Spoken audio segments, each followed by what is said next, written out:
Hey, hey, hey, hey, what's up? All my true funk soldiers, club funketeers around the world. This is your host of Funk from the Front Seat, number 9 right here, come to you from the funk universe that I live in. Check this out, man. Smash that like button for Funk from the Front Seat, and please subscribe. We're on every Saturday, 12 p.m. Eastern Standard Time, 9 a.m. West Coast time. Don't forget, man, Funk from the Front Seat, 9 on the Grind TV. Smash that like button and please subscribe, man. We need it all to come together.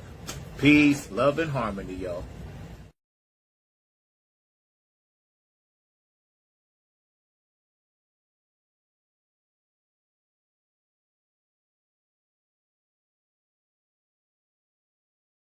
And I think the biggest correlation has to do with one special fact. And this is really the only thing, because the music isn't really the same. The scene isn't really the same. The big thing that connects them is that both of those bands were famous for playing a very long time and jamming out in this thing. The only difference is that Grateful Dead, it was really loose. And P-Funk only looks really loose. Yeah, exactly. That's the It's not. You know, It's not. I always tell people there's this like sheen. Say that again. Please say that again so my musician friends can hear it. Yeah, so Grateful Dead, you know, they really were loose. They were like a loosey-goosey kind of jammy thing. P-Funk only appears to be loose. Like when you go to the P-Funk show, you are, even whether you're a layperson, a P-Funk fan, or a musician or anything, you're kind of cast aside by this sheen in the front of yay, hey, hey, you know, dancers, singers, people from the audience are coming up on stage, and jugglers and puppets and, you know, squirt guns and whatever, right? He saw that I was a classical musician, which is exactly what Bernie is, and he saw that I had the feel, because he'd always say, it's the feel, Baba, it's the feel. You know, and you just have to have the beginning of that, you know, and just really, he was like, we're just going to develop that. You have the feel already. We just need to put that right on Front Street. You've got the technique, you know, and then he started just training me, you know, and it was hard. It was hard. It wasn't easy work studying under Bernie Worrell, even for someone who had been playing piano. You know, by the time I started working for Bernie, I was 22 when I first started mentoring under him. I was 22 years old, which means I'd been playing piano for 19 years by that point. So it wasn't anything new to me. I'd already really been very well trained, but he had really drilled into me. You know, he had basically, every song has a part, you know, the bridge, the main, the verse, whatever, chorus. And in every section, Bernie would have 4 to 6 variations that he would play that one section, right? Then he would have 3 inversions for each of the chords. So you got like the 4 to 6 variations, but you can invert it 3 different ways. So you're looking at between 12 and 18 different ways to play each single part in every song. So he was making me learn like 12 to 18 different ways to play every part in every song. And we got to figure out a way to let our young people know a vote that they don't vote is a vote for the other side. Exactly. When you don't vote, you're basically voting for the side that you're opposed to. Mm-hmm. And you have to care, because it's going to affect you 10 years from now, Exactly. 20 years from now. Exactly. It's going to affect you, whether you know it or not. And I'm talking to all these young knuckleheads that run around and claim they don't want to vote, but they want all of these rights and freedoms, but you don't want to vote. Ancestors died so you could vote. Exactly. People were hung, tarred and feathered so you could vote. Area and everything, but yeah, she's already prepared and has concocted her time and everything like that. So she's excited about heading in your direction. Well, that's cool. I'm glad, you know, because again, you know, we need the masses down here. And I know it'll be a lot more people in Raleigh for sure on Capitol Boulevard, but we need everybody to understand this dude is going for it. He really is. This is no joke. This is not like virtual reality. This shit is happening. Mm-hmm.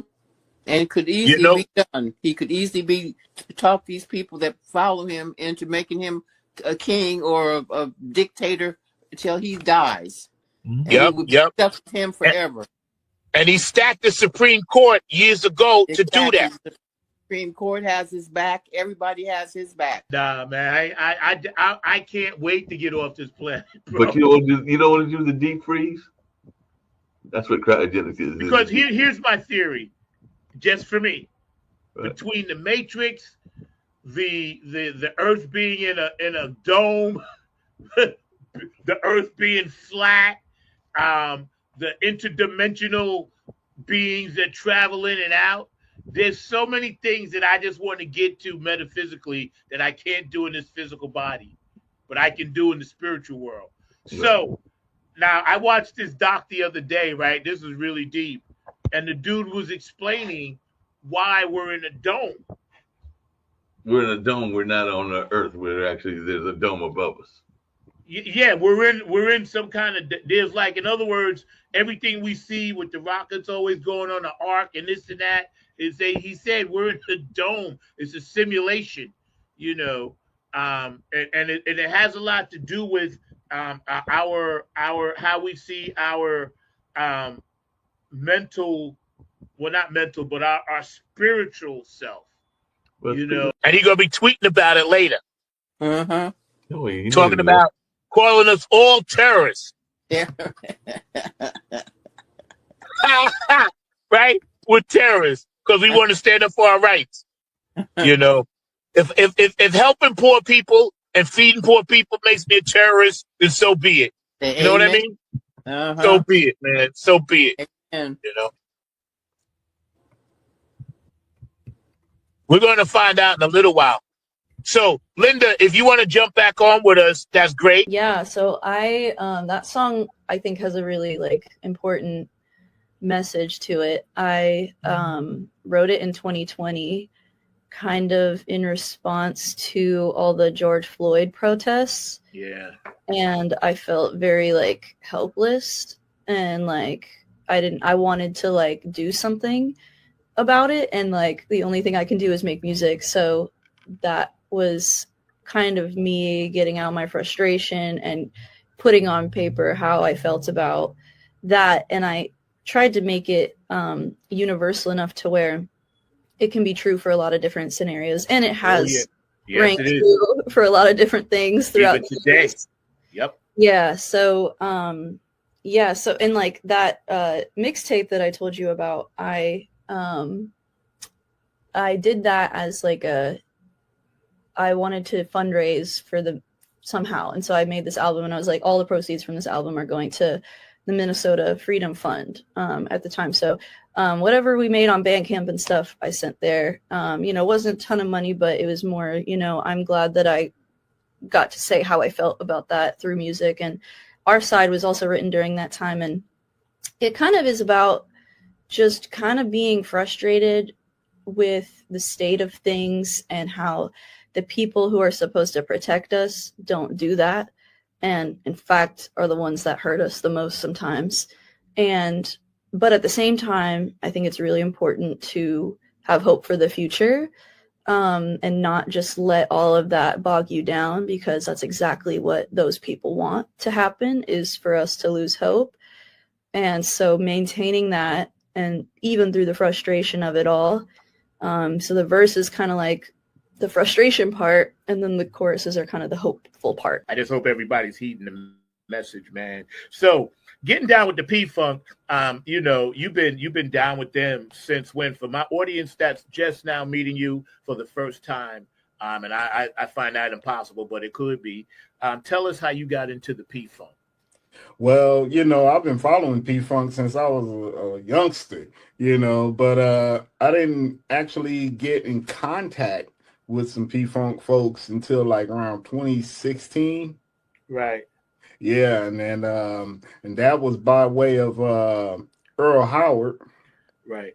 Yeah. So Earl, he got me linked up with P-Funk and hooked me into the Nappy Dugout, group. And then he said, "Yeah, man, you should show your art over there, man." He said, "A lot of P-Funk folks hang out over in there." And next thing you know, that's what I did. And hey, it was all from there, man. It was You know, destiny, man. it You was know, a destiny. lot of people don't know the backstory about yourself and Curtis and a few other artists that's out there really taking. I don't want to say the torch because that would be disrespectful for them, but really taking it your own direction, but keeping the brothers that did it before you and sister did it before you in mind. You know what I'm saying? And that's the one thing I always respected about you, as well as Curtis. You have your own touches on it, but you still kept that original motif of the idea of what the funk artwork was about. Yeah, like when in the 80s, I played with Stevie Nicks. I did her Wild Heart tour. And for that record, Stevie co-wrote a song with Prince. Her single was called Stand Back, and it was a song she co-wrote with Prince. And Prince would come and hang out with her, And when I first saw Prince, it was really peculiar the way I met him at the supermarket. And I thought he was a Prince imposter until he smiled. And I said, damn, that's fucking Prince. And then he dashed off and jumped into a limousine and was gone. But we were touring around, and he would always look at me with a side eye. But when we played the show in Minneapolis, he walked up to me and he said, dude, I just realized that you're in Mother's Finest. And he said, MF is one of my favorite bands. He said, when I was in high school, I used to have you in my playlist and shit when I was doing my homework and shit. And I said, get out of here, dude. And now we talked, and it was basically him talking. And he was telling me about Purple Rain. Purple Rain had just finished. He said, I got a new movie coming out. And he said, you're going to love the music. You got to go see it. And he was a huge MF fan. And then when he left, his bodyguard chick came over to me, and he said, "Man," he said, "I've never seen Prince talk so much." I just thought it was amazing that he was into MF, and they're all up for Grammys. And Lavin's solo music. Lavin was in the crib when Lavin was 6 months old. He would watch me program music, and he would sit there like in the crib, and just watch me. And he was always quiet because Lavin ended up going into golf. Like when Lavin was turned 9 years old, he loved Tiger Woods, and he started playing golf. And I was a golf dad. Took my son all over. My son got a full golf scholarship. Wow! Into the university. Wow! He was that good. And then when he turned 18, he came to me one day and he said, "Dad, listen to this." And he played me some music. And I said, "Damn, it's bad." I said, "Who is that?" He said, "That's me." And I said, "Who's singing?" He said, "Me." I said, "Who's playing?" He said, "Me." I said, "You played everything?" He said, "Yeah." And then I said, Who wrote it?" He said, "I did." Lavin plays, his first instrument was trumpet. Plays drums, bass, guitar, keyboards, sings perfect pitch. His mom's also a vocalist, keyboard player, perfect pitch. Both, and my daughter is coming up behind him. She's 19. She's at Brown University. I went to see Dayella on campus at Brown. And everybody knows her. We walk down the street. "Hey, Dayella." I said, "What the hell? You just been having this your first year here." Yeah. But it's a marvelous university. But the music that Dayella hears, she hears my funk, but she hears classical music, and she plays drums in a jazz band.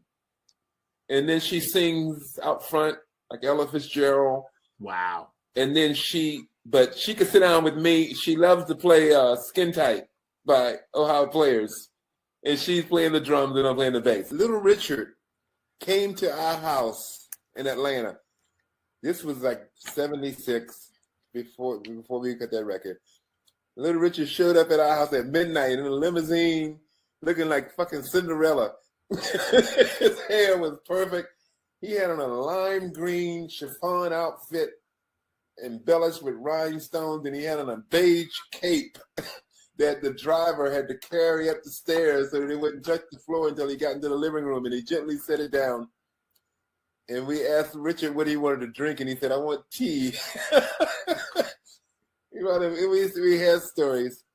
And then we took him to the basement to play him some music we were working on. That's when we were writing Fire and Give You All the Love and stuff, and he loved it all. And I'm sitting there with Little Richard, and he's sitting there, the shit that we have created, and he was clapping and he was singing along with the gospel aspects. But we had a talk with him, and he said, yeah, he said, you got to be yourself. He said, the truth will set you free. He said, and so that song came from a conversation with him about his days when he was going from the church into rock and roll and then back and forth. Prayer as a dialogue and not a monologue. And that is so important because it's a dialogue. It's me talking to God and God talking to me. Yeah. And a lot of times we pray and we'll tell God what we want and we say amen and we get up and go.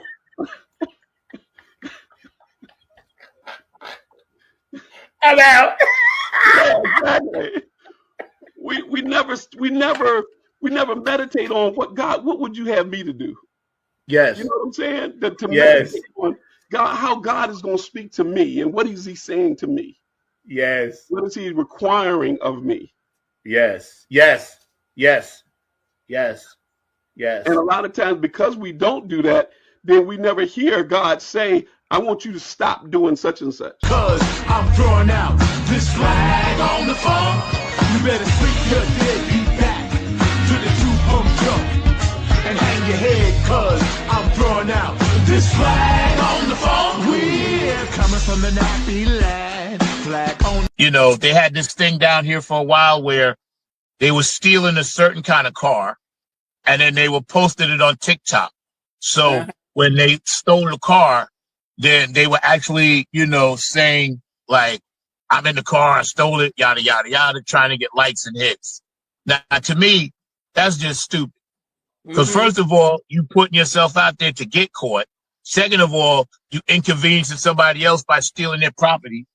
And then third of all, it's like, where is your mind at? What are you thinking about? How can that be anything positive other than to show off for your friends? You know what I mean? It's just dumb, man. Damage that it could do to this particular community. So that's one of the cases that you're talking about where he might be looking at it from an economical standpoint and everything like that. So yeah, but you're forgetting something though. See, the thing was, it's historical because it's the last remnants of the Black Wall Street. There's another twist to it. That is definitely so go for it. I was gonna say, so if you're looking at it from a point of view of that, which was one of the things at the meeting that they were talking about, that's very like Martin Luther King spoke there.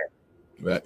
The dude pointed right where Martin Luther King spoke. Like, no, he said Martin Luther King sat right there and spoke right there. So if they're trying to wipe that out, is there something more behind it? That's the question.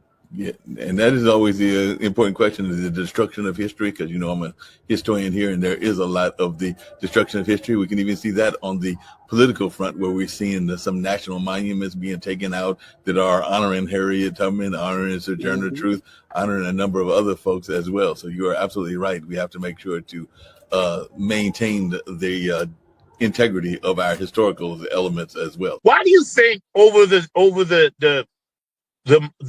decades and decades, Black people turn on each other and continue to kill each other? Why do you think that is? I think it's got a lot to do with the media, that the movies that they see, the games that they play, that human life is not so important anymore. They don't really see it as deeply threatening as it really is. They just don't see it. It's a psychological defect, I think, that these gangs and people that join gangs just for the thrill of it, and then they end up in jail, or and dead. then the cycle continues, and we need to figure out a way to break that cycle, man, because it's ruthless. Every day I see it.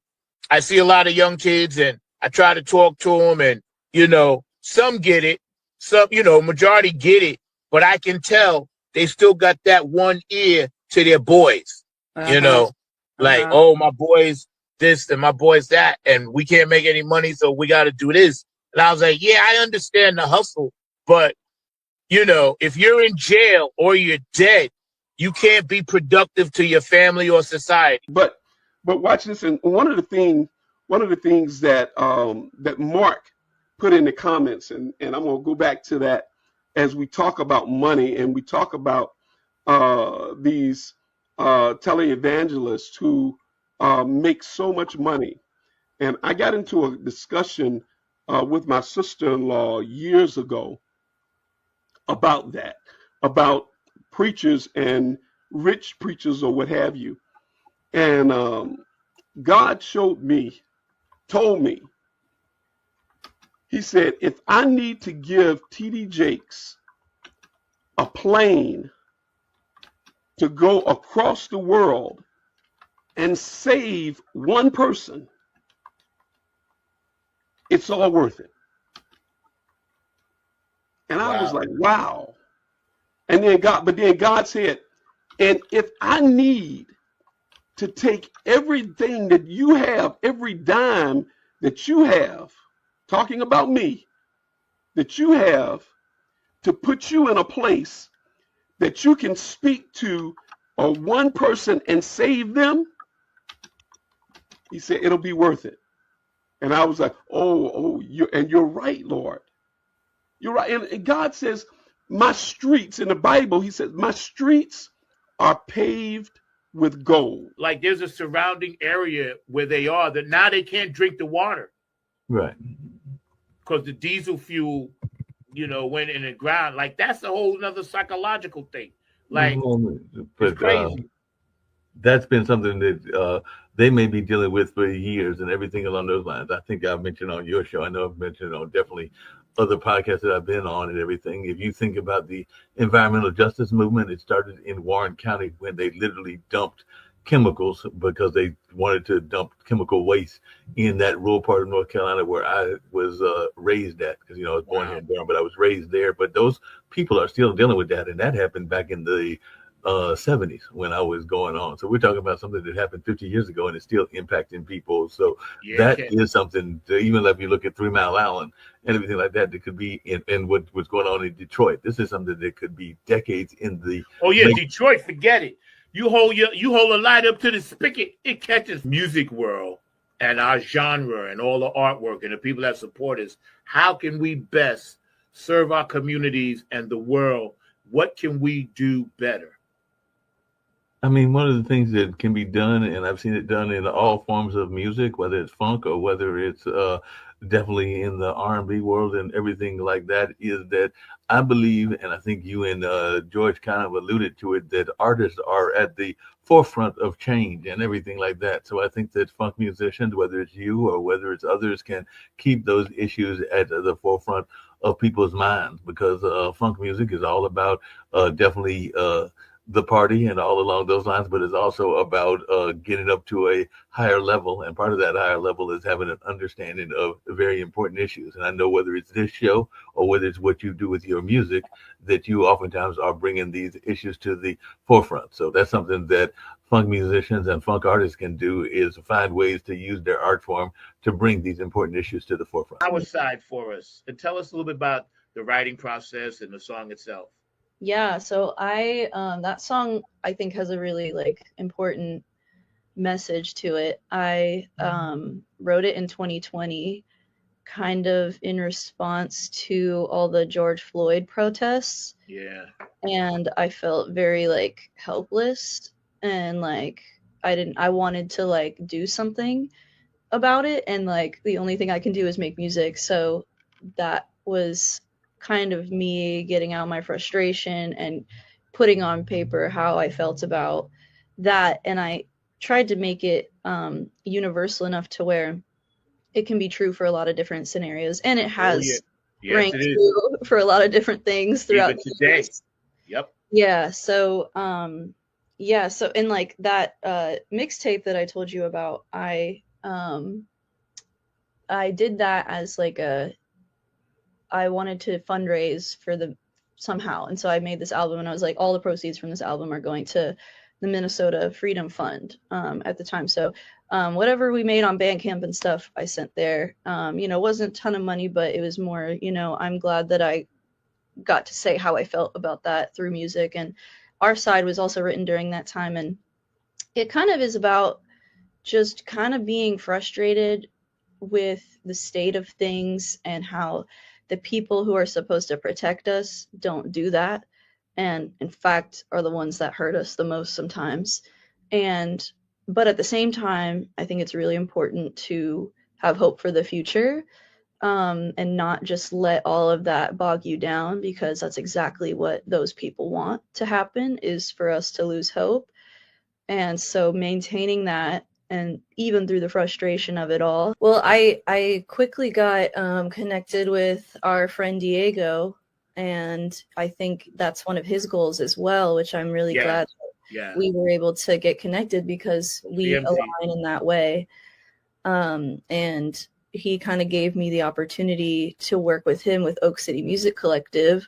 Right. To it gave me a platform to curate events that I otherwise would have had to just build up myself, and he already had this kind of platform. Right. He brought me on to start curating and booking artists, and I've met a lot of artists through him, and I've met a lot of artists through Oak City Music Collective, and I'm always looking out for more artists, especially diverse artists. And I think that because of my connection to him and his priority in that too, I feel like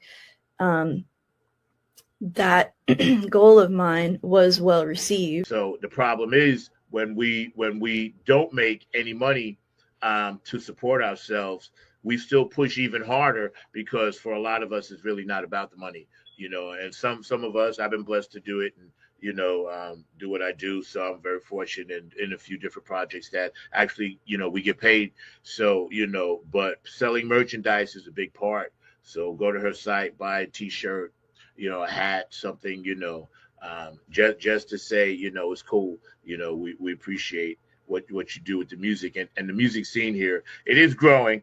North Carolina's got a little different vibe to it, but it is growing. And we'll see where it takes us. Oak City Music Collective, incredible management company. They're making sure that, the venues are responding to what we're putting out. And that's good to see. Of course, the Shikori Hills and, the other festivals that they have in the area, they're always going to be there. So it's nice to see that this area is still sustaining itself in the music game, despite what other economic issues and woes that we may be going through, and that's something that I wanted to holler at you all about. And also just be like a source for especially other women and other minorities in the community to feel empowered to make music, because, from coming from an Indian background, it's not always in the Asian community encouraged to do the arts, but I'm lucky that my family was very encouraging of that, and they're very proud, and I appreciate them so much for that. And I want to let it be known that it's possible to create a career out of this. And it's a little harder, yes. Like, it's a freelance career is difficult. It's not like the 9-to-5 and you just get paid, right? It's like you have to make those opportunities for yourself, but I wouldn't trade it for the world. So right now I'm playing my shows. You said in terms of other communities being able to come together and things being smooth, what is preventing us from coming together? And clarify that for me. Yeah. Like, in other words, I know we're together, but a lot of times it's misinformation. Perfect example, right? Like when I find out there's something going on, it's usually word of mouth, and it's not put out there to where I could tell other people about it. I usually find out that same day, or Mark will tell me. It seems like we're not communicating. Seems like things are happening, but we're just not communicating in a way to where everybody is like, okay, this Thursday, I need everybody over here. Or this Friday, I need everybody over here, because this is affecting our entire community. Because when I was coming to the event I saw you at, I was telling people about it, and they was like, well, I didn't hear anything about it. That kind of thing. And I don't know if it's social media, I'm just curious. So I think it's action. It's choice. Choice and action. When we think about music today, and we have these discussions, because I'm an OG like yourself, digital, and I use some digital stuff, but not a lot. But I do digital because I like the farm stuff found in my music, and they send it back. But there's something about playing real live music as opposed to one guy or two guys just sitting down and just like computerizing it, you know, and not to take away from their skill, but it's gone too far to the other side, I believe. What's your thoughts on that? Well, I'm gonna be honest. As a musician, in the beginning, I hated it. But Craig Lang, my original keyboard player, he's Mr. Groove for One Way right now. And Craig is the one that made me change. He said, Lonnie, that computer stuff is the best bandmate you're ever gonna have. You only have to pay for it once. They never late. They never miss a beat, and they're consistent. When you start to consider the computer like a faithful band member, it's easier to work with. Craig gave me that concept, and I believe him because I was knocking people to play with tracks. I had to ask other musicians, you think you can just get on and play drums on the track and lock it? So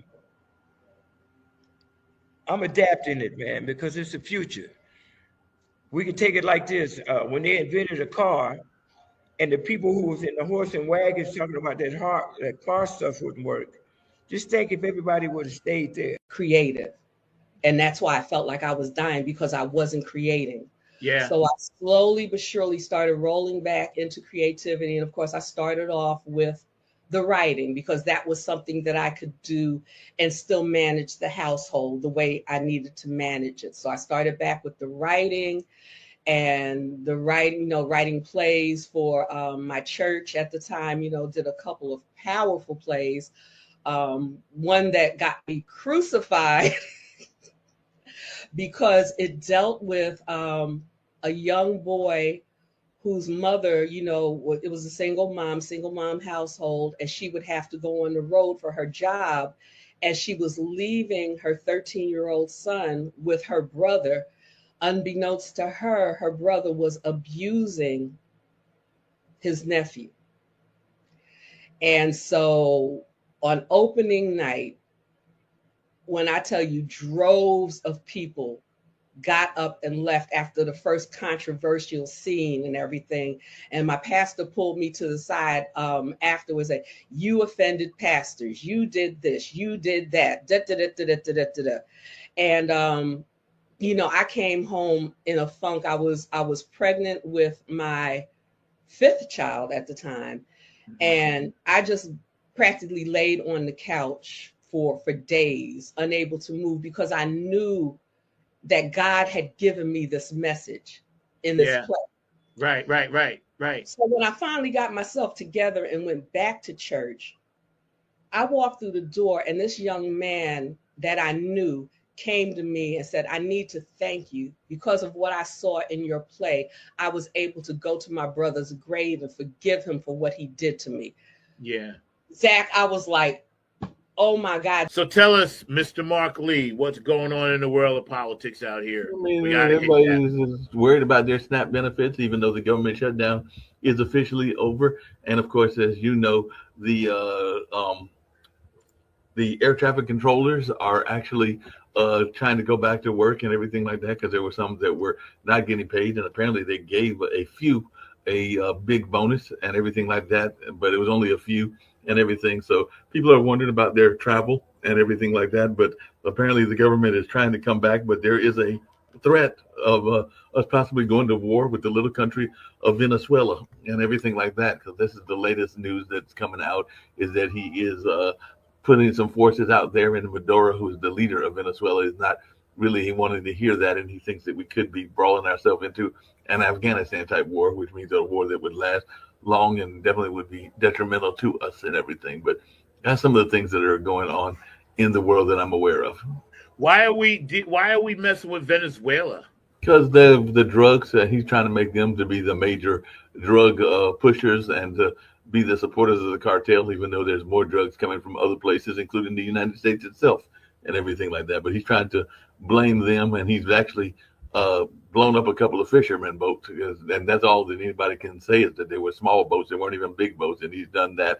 And now he's talking about a major aggression or a major offensive into Venezuela and everything like that. A lot of people think it's because he doesn't like their government and wants to disrupt their government and upend the government because it is a socialist government, if I remember correctly. And they used So to be. that means that he likes their government if they're socialists. No, he doesn't like socialists. Remember, he doesn't like Mamdani. Mamdani is a democratic socialist. He hates Mamdani's socialists. not a freaking socialist. That's a label they put on him. But how do you feel about them getting jerked around with their money? Man, it's just all messed up, man. You know, it's like, you know, people depend upon our leader to support us and help us and keep us in well-being, you know. And man, and he's just pulling all that stuff off, man, just taking it away, man. Little kids not eating, you know. That's bad. You know, I did like the fact that Tuesday we made a little progress, took a step forward. Some of the places that were trying to get Democrat or moderates back in place, whether they are Republican or not. You know, I think that's where that whole party has been hijacked by the one person, the madman, right? Mm-hmm. And I know I have Republican friends. I even call them, and this is what I tell them. I know you didn't vote for this, so I ain't mad at you. But, you know, you can't keep doubling and tripling and quadrupling down on insanity, you know. Yeah. And then they hit me back like, yeah, we stand with you, you know, because they know. These are just hard-working people, you know. Yeah. Right is right and wrong is wrong, man. That's all it is, man. You know, my other nephew, Brian, is in the military. Him and I talked. You know, he got furloughed. He can't even work, and plus he ain't getting a check. Wow. Now, yeah, they won't let him come in. Now, you know, I'm like, yeah, and he been working as an engineer for the government for a long time. Years, 25, 30 years, whatever it's been. It's been his career. Yeah. You know, and I only say that because him and I talked, and he's a minister, and he wouldn't mind me telling his story because it would inspire somebody. All those little things that happen to musicians that really, ironically, what we're talking about. Right, that's the leading. Go for it. Go for it. Go for it. Affect your health. So I came to discover depression and anything else that can harm you emotionally, gives you thoughts of just like, what is the point of wanting to be here? Now, I've never been suicidal, but I have had deep moments of resignation. It's like, you know what? If the good Lord were to take me right now, I wouldn't care. But for me to climb again, I realized that I had to do music for the love of it and without expectation. Now, that in itself is healing. I'd like to give a shout out to Curtis Wilcox, you know what I'm saying, Victor Taylor, Lisa Love. You know, y'all, thank you. You know what I'm saying? Y'all inspired me as well.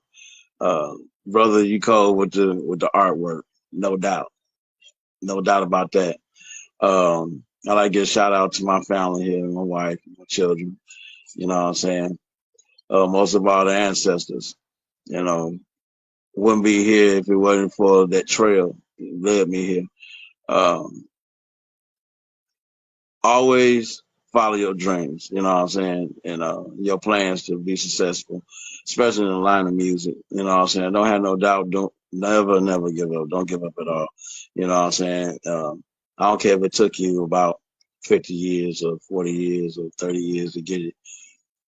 When your time is your time, your time is your time. This is why connecting our health, and you know, I stopped eating about like 6-7 months ago. I tried to curb it, and then about 3 months ago, you know, I realized, okay, I can't eat anything after 9 o'clock, after sundown.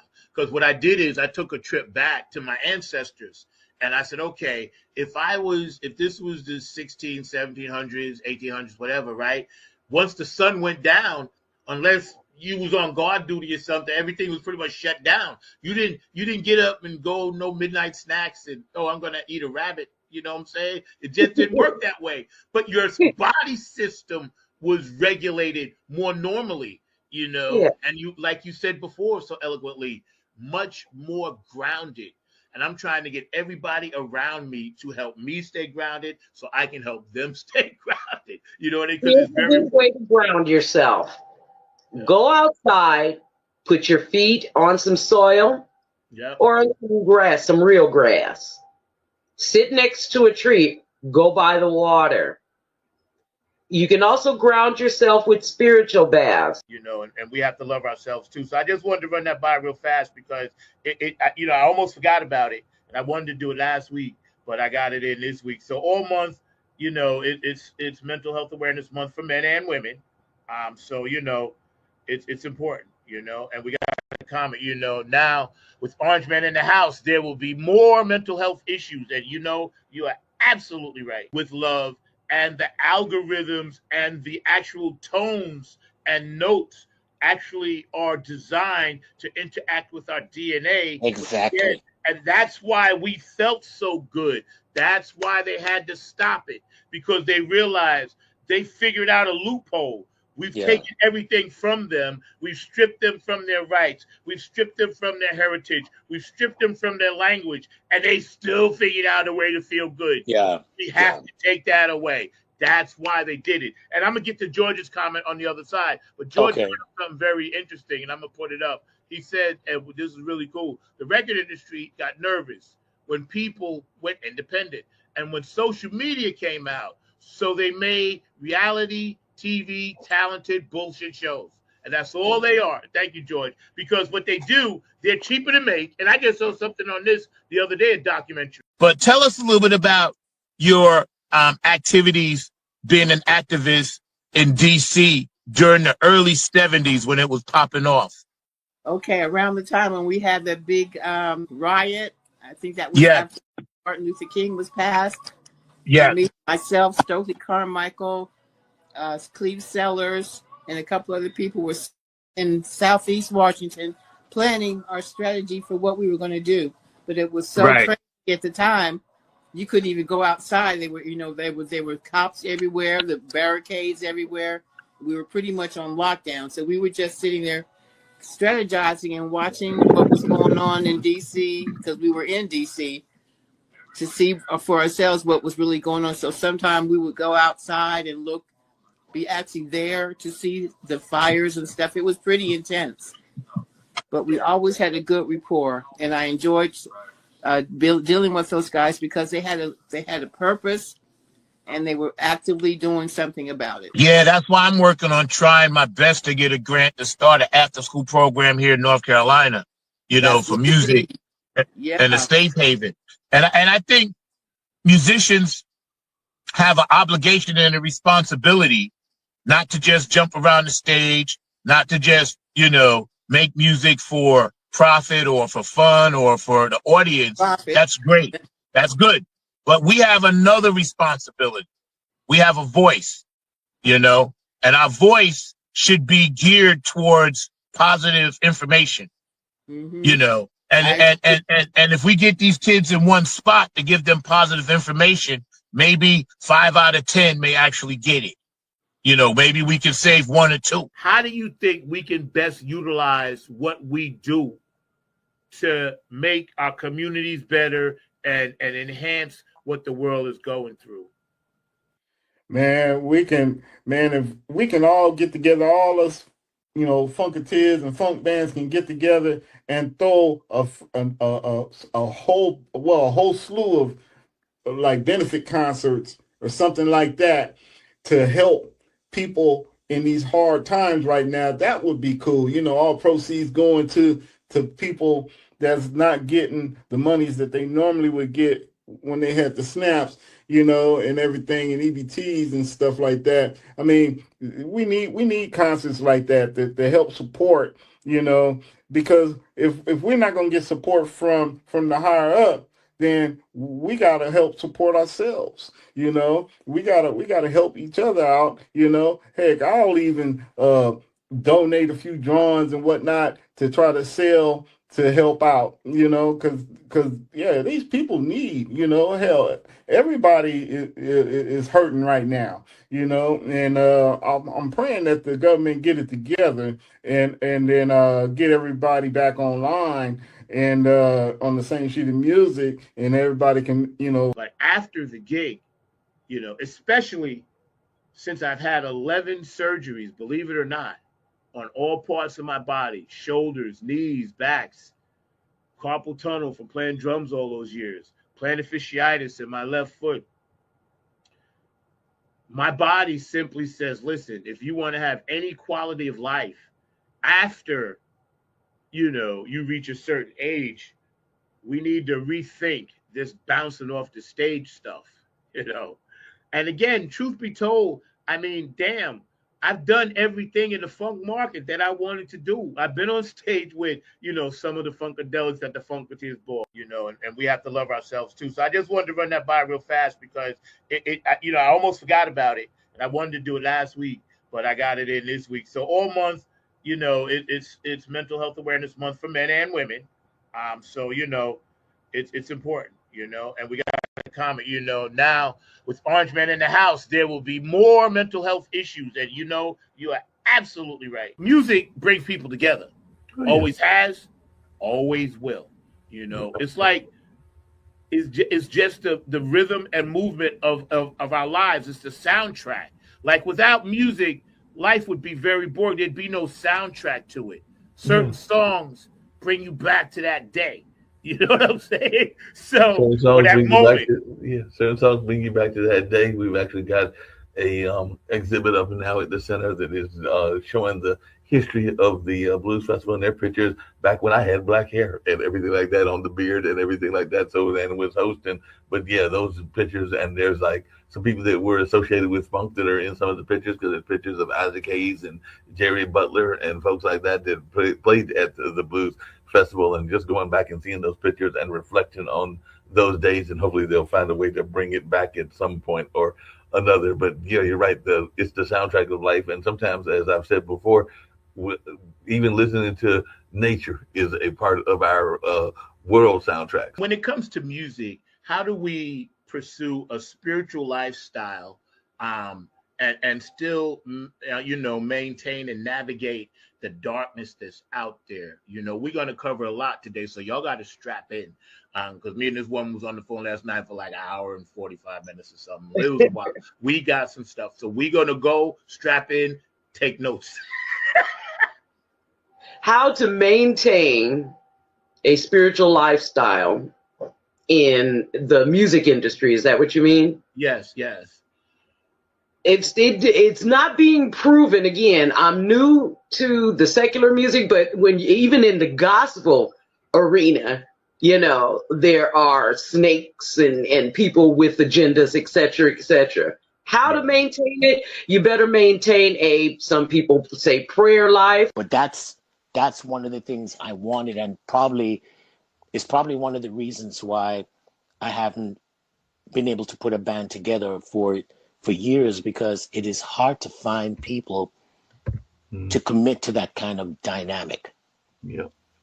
To give it all up, to spend the time to do it. Because here's the thing, I don't know if this is to my advantage or detriment, but I grew up playing classical music, classical guitar. So with classical music, there's just a certain discipline. You have to practice. You don't get to feel the music a lot because the feelings are written on the sheet for you. When to rise, when to decrescendo, and so on and so forth. But I wanted to bring a part of that to the band, that we had to practice the music, practice the kinks, spend the time, loop mistakes over and over, just play it over and over till you're not thinking about it anymore. And that's what I have not been able to find. And as we get older and we have more responsibilities, it's hard to get people to say, listen, man, take off work or whatever, and let's spend a day and kill time doing this. It's just not the same. So it always does. That's just who she is. She's worked with Carl Bias, legendary DJ and producer from Chicago, and writer and singer. you know, and she's on, you know, her new label, A&O Records, you know, putting an EP out that's coming in the spring, you know, Treat Me Right, you know, and the vinyl is This Is My House. So she definitely is embarking and doing things that she said she was going to do right on this show years ago. I remember, you know, visionary, bold, originator, and empress goddess, which she is. Oh my goodness, is revolutionizing the music industry with her blend of singing, songwriting, dancing, music production, DJing, sign language expression, art, and scholarship, infused with the dynamic theatrical personality that embodies the essence. I just stopped by just to give a message of hope, a message of peace, because as a musician, we have an obligation to spread love. We have an obligation to at least let the people hear through our music that there is hope. Let the people around the world and around the nation know that when you hear the sounds, it's coming from the heart. And we're dealing with a lot of issues that perhaps our generation didn't think that we would ever see. I know my father and my mother and my grandparents, they saw these days, and they struggled through it. But here, listen, those days are here now, and we have to deal with it. But if we can just keep our heads together and hold on and keep our minds straight, better days are going to come. Man, it's just all messed up, man. You know, it's like, you know, people depend upon our leader to support us and help us and keep us in well-being, you know. And man, and he's just pulling all that stuff off, man, just taking it away, man. Little kids not eating, you know. Yeah. So when you started doing this research and you did interviews, you had to travel, obviously. Yep. And I met Fred too for the first time in person last September. Nice. I went to a show in Charlotte. But you obviously you put a lot of legwork into it, and you had to maintain a balance between touring, your family, and writing the book. How many years did it actually take you? What, 3, 4? Or you started this long before the other book? The first book took me 30 years. You know, it was like my whole life, you know, just collecting that information and you know, getting back to what you had said too about like leaving out all the other stuff. You know, when it comes to like recording this history, it's important that we understand that nobody else is going to do it. You know, like everybody could die and the time could pass and we won't have this stuff. So I'm trying to like record the cold hard facts. The Public Enemy, the Run DMCs of the world, and you know, Yo MTV Raps of the world, and hip hop had became this phenomenon that they started dropping in George and Drake and all of Dre and Snoop and all of them out on their West Coast thing. And when it became right before the nonsense got involved, there was a couple of years where it was so righteous. And I guess the powers that be realized, listen, this is going to awaken people's consciousness. So we now must shut it down. It's usually to activate you because for a time like this, they gonna fight tooth and nail they're fighting tooth and nail to keep Age of Aquarius from coming to fruition. And the 144,000, because there's only 144,000 of us on this whole planet of billions. Yep. You a light worker, get on mission. Zach was actually on our last EP that we did for the previous P-Funk Ball in 2022, which had, you know, Standing on the Verge on it, Red Hot Mama, Alice in My Fantasies, all that stuff. So it was awesome. How long have you guys been really into this whole funk movement, that second and third generation of it? Yeah, so I've always liked the Red Hot Chili Peppers, and that's actually how me and Brad here got it. When we were kids, we started playing Chili Peppers music, and then when we were kids, we found out that George Clinton had produced an album with them, and so we kind of got introduced to Funkadelic kind of through them in our own way. And then, but we didn't have to really start learning how to play any of it until Tony Cam asked us to do that Funketeers ball in 2022. Against the wall, we'll be together until the jam is done. I'ma say that again for you. United we stand, divided we fall. Turn our backs, never be against the wall. We'll be together until the jam is done. Here we go, y'all. Now let me tell you a little story about United We Stand. It says we're gonna funk across this funkless land. We gon' stand up and let our voices be heard. We ain't gonna let nobody stop us from spreading the spiritual word. The ruthless corporate greedy don't give a damn about the needy. We need everybody in the house to join us on this one, all right? Y'all say, united we stand, divided we fall. Well, how do you feel about them getting jerked around with their money?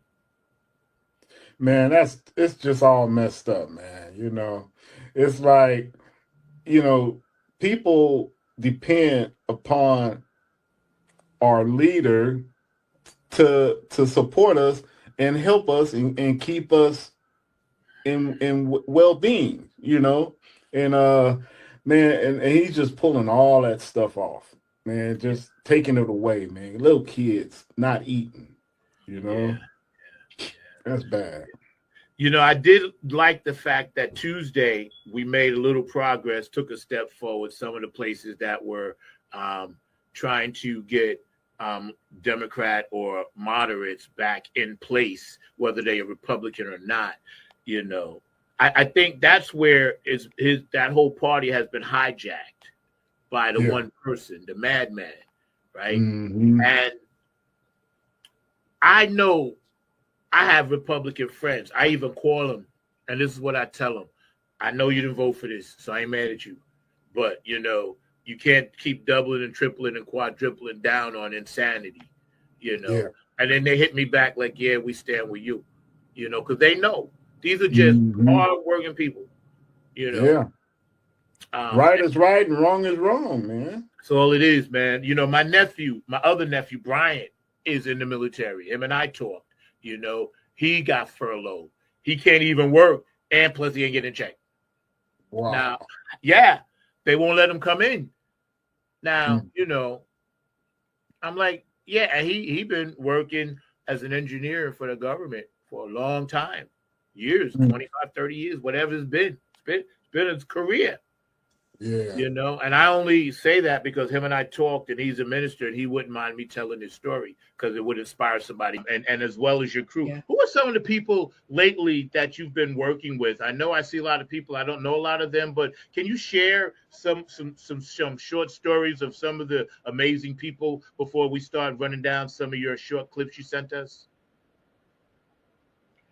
Okay, so Ontaria Kim Wilson we actually worked together on the gospel adaptation of The Wiz, which was called The Gate Called Straight, which was directed by Stephanie Mills.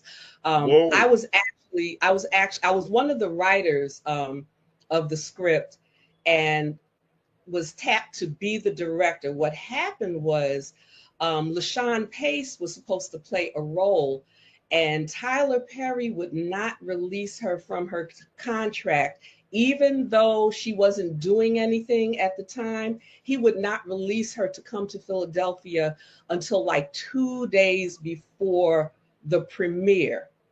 So, you know, the production team started scrambling. Bill Jolly, who was the musical director, said, well, I can reach out to Stephanie Mills and see if she would, you know, take the role. So he did. And Stephanie said that she wasn't interested in acting anymore, but she would be interested in directing. Right. So they brought Stephanie in to direct, and they moved me to the role, which was like what was one of the biggest blessings. I actually was able to bring Sarah Dash from LaBelle in to play opposite me. So she played my mother. I was Mrs. Blocker, who was the equivalent of the Wicked Witch of the West. So, baby, it was an amazing experience. Yep, they're saying the new rules for Spotify for artists in 2025 and what they mean for you. And this was definitely just came out. So Spotify has changed again, but this time it's not about new interface or playlist algorithms. It's about how artists grow on the platform and who gets rewarded for doing things right. If you felt like Spotify growth has become more unpredictable lately, it's not your imagination. The platform has shifted to prioritize deeper engagement, smarter promotion, and long-term listener behavior. What worked in 2022 or even 2023 won't cut it in 2025. But if you understand the new rules, you can turn the chaos into clarity and the algorithm into your ally. Afterglow 92416, and it was Boogie Monster's birthday last week, so we kind of honored him a little bit on social media, which was great. Q&A Entertainment, I love you, Old. Brooke Clagett, my Funk Angel, thank you, Brooke, for all the stuff that you do. Patricia Diori, and of course our guest today, George and Curtis Wilcox, for all the great art. Dr. Brookenstein, DJ Cocolino, DJ Monica, and DJ Elizabetta. Love you guys in Ireland. You got. And the subject quickly changed as the speaker went on to tell us that the respective companies we represented had invested in a very profitable industry, which could become even more rewarding with our active involvement.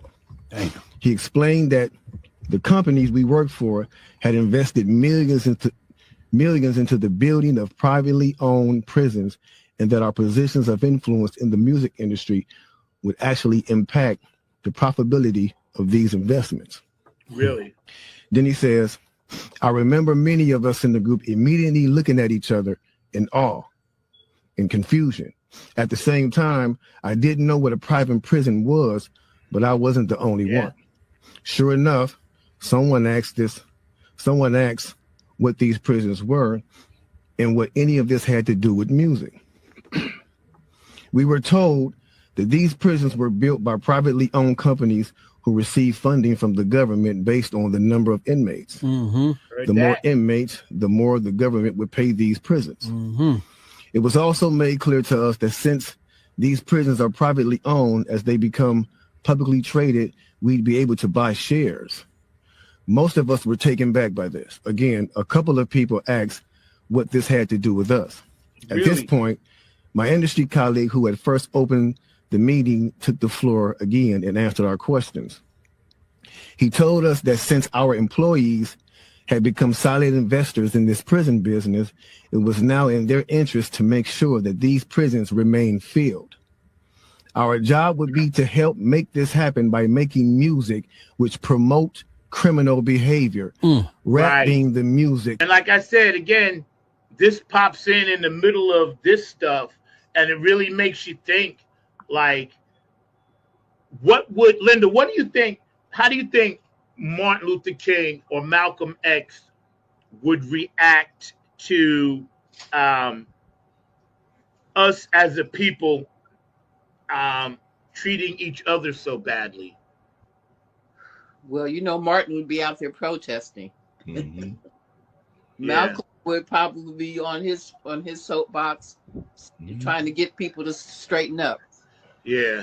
And I see them both dealing with it in different ways. No, definitely. Hey, Zach, just in that same realm, and I think I told you this before, that maybe 10 years or a few years after his assassination, there was a book that Martin wrote called Chaos or Community. It was basically where we come from now, chaos or community. And I had to write an essay in order to go to a journalism camp as a teenager, about the age of my nephews and everything. And I remember literally writing what King would be doing and all in that space. And I said that he would still be fighting against poverty. He would still be fighting against homelessness. He would still be fighting against the wage disparity and a number of other things. And the scary thing is that I wrote that in 1979 because I would have been a teenager in 1979, and that would have been like almost a decade after his death. And we're talking 2025, and I still think that he would still be dealing with those same issues several years later. So to answer your question that you asked, Linda,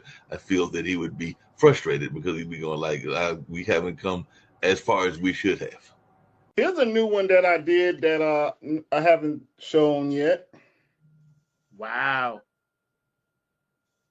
That's a new one. That's insane. You know, no wonder you channeled Da Vinci, because it seems like you mix these colors that don't exist. When I'm looking at your work, how does that happen? Well, you know, I'm into surrealism, and I tend to go back into the early 60s and 70s when I was a little kid, seeing these posters with the neon in it, the what's that, the velvet neon posters that lit up. Yeah. I'm going back to those colors and bringing it and mixing it with the new colors of today. Yeah. And that's where you get my Defunct Vinci Yeah, color. I'm telling you, bro, because I be looking, like I said, late. I do all my social media, you know, how much love I was getting until I realized after about a month, you get out of that woe is me phase, and then you get into, okay, let's get it done phase. Mm-hmm. And that's when, you know, people's like, hit me up. Everybody was hit me up. And I was like, okay, I do matter to somebody. And I think that's important. Everybody watching, you got to know you matter. Yeah. You matter to somebody. You may not even know the impression you have on a person, you know? Yeah. And so yeah, man, that's cool that he was able to pop in. Now think about this. Each and every person, think about how deep this is. When the male ejaculates, the sperm swims up, whatever, right? There's millions. So, and the brother was saying, young brother, he's like, he didn't feel like he was a winner. And I said, bro, you won the minute you touched that egg. And he was like, well, what are you talking about? I said, well, there were millions of sperm with you, and you were the one that made it. And he like, whoa, it just blew his mind because he never thought about it on a molecular level like that, right? And he said, wow. He said, tell me more. So I was telling him, you know, that's the win, because you wanted to live. You felt like you were better than everybody else, and you made it. You made it, right, to that egg. And once you get there, then, you know, you, in your scientific, spiritual, godly, you know, wisdom, said, you know what, I'm going to turn into something. And Bootsy Collins always says, or Patty always says, make something out of nothing. And when every one of you on this planet, if you ever felt that you are not a winner, and you're not where you should be, and you lost, I'm telling you, it's the wrong mindset. You already won. Out of the womb, you won. You're already a winner. Hey, what's up? All my true funk soldiers, club funketeers around the world. This is your host of Funk from the Front Seat, number 9 right here, come to you from the funk universe that I live in. Check this out, man. Smash that like button for Funk from the Front Seat, and please subscribe. We're on every Saturday, 12 p.m. Eastern Standard Time, 9 a.m. West Coast time. Don't forget, man, Funk from the Front Seat, 9 on the Grind TV. Smash that like button and please subscribe, man. We need it all to come together. Peace, love, and harmony, y'all.